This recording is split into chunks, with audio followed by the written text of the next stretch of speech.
1000 முறை காயப்பட்டாலும் தன்னை ஒரு முறை கூட காயப்படுத்தாத உறவு அம்மா. மறுபிறவி இருந்தால் செருப்பாகப் பிறக்க வேண்டும் என் அம்மா காலில் மிதிபட அல்ல.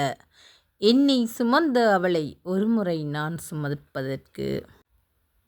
15ஆம் திகதி 9ஆம் மாதம் 2025ஆம் ஆண்டு. புலம்பெயர் தேசத்தில் வாழ்ந்தாலும் இம்மண்ணையும் மக்களையும் தம் மனதோடு வைத்து தமது அன்பு தாய் அமரர் மேரி யோசப்பின் சுப்பையா சரஸ்வதி அவர்களின் 5ஆம் ஆண்டு நினைவு நாளை முன்னிட்டு கிளிநொச்சி மாவட்டத்தில் வாழும் முதியவர்களுக்கும் மாற்றுத்திறனாளிகளுக்கும் உணவு வழங்கியவர். அவரது மகன் திரு ரேச்சுமுத்து அண்டா ராஜ்குமார். இவரால் இப்பணிகளுக்காக 100 சுவிஸ் பிராங்குகள் அன்பளிப்பாக வழங்கப்பட்டுள்ளது.